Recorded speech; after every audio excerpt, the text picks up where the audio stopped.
Mohammad Mehedi Hasan Khan, dean, faculty of biotechnology and engineering. আশা করি তোমরা সবাই ভালো আছো।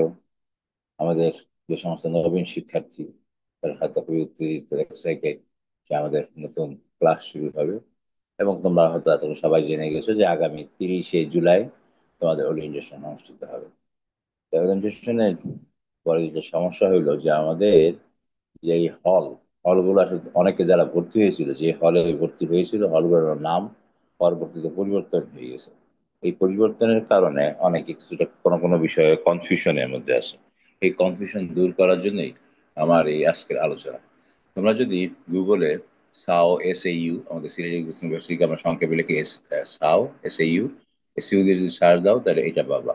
এটা যদি তুমি ওপেন করো, ওপেন করলে তুমি এরকমের একটা তথ্য পাবা। এবং সেই ক্ষেত্রে তুমি যদি এখানে দাও, দিলে দেখবা অ্যাডমিনিস্ট্রেশন। আসলে আমরা অ্যাডমিনিস্ট্রেশনে যাই, সেখানে আমাদের এরকম বামে বিভিন্ন জিনিস দেওয়া আছে, অ্যাডমিনিস্ট্রেশন অফিসার বা যে কোনো জায়গা। সেইখানে আমরা যদি রেসিডেন্সিয়াল হল, অর্থাৎ তোমার যে হল গেলেই তোমরা হলগুলোর নামগুলো পেয়ে যাবা। তা হলগুলো যেগুলো নামগুলো যে পরিবর্তন হয়েছে, আমি একটু বলি যে কোনটা কোন হল ছিল এবং কি নাম হয়েছে এবং কোন জায়গায় কনফিউশন হয়েছে। বিশেষ করে মেয়েদের যেটা, মেয়েদের আগে যে দুইটা হল ছিল, একটা হলের নাম ছিল ফজিলতুন্নেসা মুজিব হল। এই ফজিলতুন্নেসা মুজিব হল নাম পরিবর্তন হয়ে এখন হয়েছিল সুহাসিনী দাস হল। আর আগে যে হলটা ছিল সুহাসিনী দাস হল, আগে যেটা সুহাসিনী দাস হল যেটা ছিল, সেটা এখন নাম হয়ে গেছে দুর্রে সামাদ রহমান হল। তো এই জন্য যেহেতু আগে সুহাসিনী দাস হলটা চেঞ্জ হয়ে দূরে সামাদ এবং আগে ফজলুল মুজিব এখন সুহাসিনী দাস হল হয়ে গেছে, যার জন্য অনেকেই কনফিউশনে, যেমন কেউ কেউ আমাকে ফোন পর্যন্ত পাইছে অভিভাবকের, যে আমার মেয়ে তো ভর্তি হয়েছিল ফজলুল মুসিব, এখন সুহাসিনী দাস হলে হলো কেন। আবার সেই শিক্ষার্থী অনেক সময় ফোন দিচ্ছে যে আমি ফজলুল মুজিব হলে ছিলাম, এখন সুহাসিনী দাস হল। আসলে হলটার নামই চেঞ্জ হয়ে গেছে। এই জন্য আমরা যদি এখানে ক্লিক করি হলের, এই যে আপনার যারা ভর্তি হয়ে নিশ্চয়ই দেখেছো, এই যে প্রপোস্ট এবং সহকারী পোস্টের পুরা তথ্য এখানে দেওয়া আছে। তো তোমরা যদি এইখানে যারা ভর্তি হতে চাও, কবে কিভাবে থাকবা বা না থাকবা, এই যে হলের পোস্ট আছে, সহকারী পোস্ট, এদের সঙ্গে যোগাযোগ করলেই অ্যাডিশনাল রেজিস্টার, এদের ফোন নাম্বার তুমি যেখানে ক্লিক করো, মনে করো তুমি সেলিনা বেগমকে জানতে চাও বা ইয়েকে জানতে চাও, যে কোনো একজন ম্যাডামের নাম জানতে চাও, ক্লিক করলে বা ফোন নাম্বার এখানে দেওয়া আছে, দিলেই তাদেরকে যোগাযোগ করলে তোমাদের সিটের বিষয়ে যোগাযোগ করতে পারবো। আবার আমরা যদি আবার দেখাই যে ইসে কি বলে, আর যেটা ছিল হইলো সুভাষিনী দাস হল, সেটা এখন দুর্গে সামাদ রহমান হল। তোমরা অনেকে একটু চিন্তায় আছো যে সামাদ এবং দুর্গে সামাদ হলো আমাদের সাবেক যে অর্থমন্ত্রী সাইফুর রহমান, মোহাম্মদ সাইফুর রহমানের ওয়াইফ। এই জন্য ওনার নাম ছিল দুর্গে সামাদ, আর যেহেতু ওনার হাজবেন্ডের নাম ছিল সাইফুর রহমান, সেজন্য রহমান নাম যোগ হয়ে সামাদ রহমান হয়েছে। এই সামাদ রহমান নাম থাকার কারণে অনেকে বিভ্রান্তিতে পড়ছো যে এটা কি ছেলেদের হল কিনা। না, এটা ছেলেদের হল না, এটা আসলে মেয়েদেরই হল। এবং অনেকে হয়তো বা সিনিয়র কোনো আপুকে জিজ্ঞেস করছো যারা আগে ইউনিভার্সিটিতে ছিল, সে হয়তো এই হলের নাম শোনে নাই, যেহেতু সে সুহাসিনী এবং ফজলুল হাসান মুজিব নামে পরিচিত ছিল, যার জন্য তাকে বলা কারণ বলে এই হল তো আমি জানি না, তাইলে মনে হয় এটা ছেলেদের হল। না, এরকম মনে করার কোনো কারণ নাই, এটা ছেলেদের হল না, এটা মেয়েদেরই হল। এখানে যদি আমরা ক্লিক করি, তাহলে এই হলের পোস্টের নাম এবং সহকারী পোস্টের ছবি বা নাম আমরা এখানে দেখা যাচ্ছে। যাই হোক, নেক্সট যদি আসি আমরা এবার ছেলেদের জন্য, পরে আমি হলের সুযোগ সুবিধা নিয়ে আবার একটু আলোচনা করবো। অনেকে এই সুযোগ সুবিধা নিয়ে প্রশ্ন করছে। এটা হলো শাহজালাল হল, যেটা ছেলেদের জন্য। শাহজালাল হল সবচেয়ে যেটা বড় হল। যেটা আগে বঙ্গবন্ধু হল সেটা ছিল, বঙ্গবন্ধু হলটা নাম পরিবর্তন হয়ে শাহজালাল হল। এখানে প্রায় 200-250 মতন সিট রয়েছে। এখানেও আমরা যদি ক্লিক করি, এখানেও আমরা পোস্ট এবং সহকারী পোস্ট যেটা আমরা দেখতে পাচ্ছি, অফিসার ডাইরেক্টর, এসব ডাইরেক্টর তার নাম দেখা যাচ্ছে। এরপরে যদি আমরা যাই আবার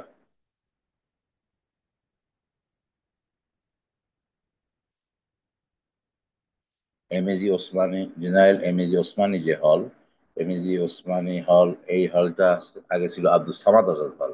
আব্দুল সামাদ আজাদ হল নাম পরিবর্তন হয়ে হয়েছে হলো জিএমআর জেনারেল এমএজি ওসমানী হল। এবং এই হলে যারা প্রভোস্ট আছেন, সহকারী প্রভোস্ট আছেন, তাদের নাম দেখা যাচ্ছে। তারপরে আছে হলো দূরের সমাধান হল, তো বললাম এম সাইফুর রহমান হল, যা কিবরিয়া হল নামে আগে পরিচিত ছিল। সেই হলটি এখন এম সাইফুর রহমান হল হয়েছে। এই হলে যদি আমরা যুক্ত চাই, প্রভোস্ট এবং সহকারী প্রভোস্ট, অ্যাডিশনাল কন্ট্রোলার যারা আছে। তারপরে যদি আমরা আবার জানতে চাই, শহীদ জিয়া হল, এটা ছিল হলো হুমায়ুন রশিদ যেটা হল, হুমায়ুন রশিদ হলটা নাম পরিবর্তন হয়ে গেছিল শহীদ জিয়া হল। এই হলের প্রভোস্ট এবং সহকারী প্রভোস্টের আমরা নাম বা ছবি বা অফিসার অ্যাসিস্ট্যান্ট ডাইরেক্টর তাদেরকে আমরা দেখতে পাচ্ছি। নেক্সট যেটা আসলো আমাদের সুহাসিনী দাসের কথা তো বললামই, এটা ছিল আগে যেটা ফজিলত মুজিব হল ছিল সেইটা। আর এখন হলো হজরত শাহ পরাণ হল। এটা আমাদের সব ছেলেদের মধ্যে সবচাইতে বড় হল, হজরত শাহ পরাণ হল। এটার নাম এটা আগে যা ছিল এখনো তাই আছে। এই হলের প্রভোস্ট এবং সহকারী প্রভোস্ট এবং অফিসারদের নাম এবং ছবি দেখা যাচ্ছে। এখন তাদের কার কারো প্রশ্ন হলো হল সম্বন্ধে, হলের সুযোগ সুবিধা কেমন, একটু আমি আলোচনা করি। যে আমাদের হলগুলোর মধ্যে, ছেলেদের হলের মধ্যে সবচাইতে বড় যেটা হল, সেটা হলো শাহবাগ হল, একটু উঁচুতে অবস্থিত। অনেক ধরনের সুযোগ সুবিধা আছে, রুমও অনেক বেশি আছে। এদের একটা বড় রুমও রয়েছে। তারপরে এদের ইয়ের জন্য কি বলে, ওই যে ভেন্ডিং মেশিন আছে, যদি জুস বা অন্যান্য জিনিস খাইতে চাইলে এখন এই হল থেকে কেনা যায়। এই অটোমেটিক টাকা দিয়ে এই কাপড় ধোয়ার জন্য ওয়াশিং মেশিনও রয়েছে। এরপরে কি শাহজালাল হল যেটা, শাহজালাল হলও সেটাও হজরত শাহজালাল রহমতুল্লাহ হল, এটাও মোটামুটি বড়। ইয়ের চেয়ে ছোট, শাহপান চেয়ে ছোট, সেখানে অনেক সুযোগ সুবিধা রয়েছে। জেনারেল এমএজি ওসমানী সেখানে প্রায় 220 জন মতন থাকতে পারে। সেখানেও এই যে বিভিন্ন সুযোগ সুবিধা রয়েছে। এবং যখন আব্দুল সামাদ হল নামে ছিল এই হলটা প্রথম প্রবেশ, অবশ্য আমি ছিলাম, তো সেই হলটা মোটামুটি খারাপ না। আর এই দুইটা হল, যেটা সাইফুর রহমান হল এবং শহীদ জিয়া হল, এটা পুরাতন হল, যেটা কলেজ আমল থেকেই এই হলটা ছিল। তবে সাইফুর রহমান হলটা যেটা, এটা ক্যাপাসিটি কম, সাইজে ছোট, তবে একাডেমিক বিল্ডিং এর থেকে অনেক কাছে। আর এই যে সুহাসিনী দাসের মধ্যে সুহাসিনী দাস হল সাইজে অনেক বড়, বিশাল আকারের এই হল। আর দুর্গেশ সমাজ সাইজে একটু ছোট। তারপর বেদের হলগুলো আমি দেখেছি পরিষ্কার পরিচ্ছন্ন আছে, বিভিন্ন রকম সুযোগ সুবিধা তাদেরও আছে। যেটা বলেছিলাম এর আগেই, যে সুহাসিনী দাস হলে তারা মেয়েদের জন্য আলাদা রুমের একটা ব্যবস্থা করছে, যে গণরুম হিসেবে ব্যবহার করবে। আর দূরে সামাদ রহমান হল, তারা একটা বিল্ডিং এর ব্যবস্থা করছে, সেখানে অন্যান্য মেয়েরা থাকতে পারবে। এখন যেটা অনেকে প্রশ্ন করছে যে আমি আসলে সিট পাবো কিনা, এটা তো আসলে নির্ভর করবে যে আমাদের মেধাবৃত্তিতে সিট বর্ণন হবে। অর্থাৎ ভর্তি পরীক্ষায় যারা এগিয়ে আছে তাদের সিট, অর্থাৎ গণরুমে হোক বা যেখানে হোক না কেন, তাদের সিট পাওয়ার সম্ভাবনাটা বেশি। আর যারা পরে ওয়েটিং থেকে আসছে তাদের সম্ভাবনাটা একটু কম। এখন কত নাম্বার সিরিয়াল এটা প্রবেশ জানবে, এটা আসলে আমরা আসলে বলতে পারবো না যে ঠিক কত নাম্বার সিরিয়াল হইলে। অনেকে আমাকে ফোন করে, আমি সিট পাবো কিনা, আমার সিরিয়াল এত, আমি সিট পাবো কিনা, এটা আসলে আমরা ডিল করি না, আমরা এই বিষয়টা জানি না। নেক্সট হলো আমরা কি কবে আসবো।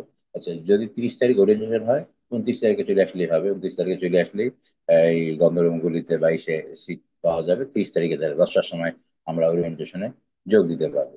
আর কি কি জিনিস নিয়ে আসবো, হালকা পাতলা জিনিস নিয়ে আসলে হবে, চাদর বা মশারি এগুলো কিনলে হবে। তোষক তো সিলেটেই কিনতে পাওয়া যায়, তোষক মনে করেন কারো বাড়ি যদি নর্থ বেঙ্গল, এত কষ্ট করে ভারী ইগোরি যে তোষক নিতে হবে, হয়তো খরচ একটু বেশি পড়তে পারে এখানে। তারপরও আনার যাতায়াত খরচ তো অনেক বেশি পড়ে, বেরিয়ে যদি নিয়ে আসতে চাই, এই সে বাসে বা ট্রেনে আনাটা একটা কষ্ট।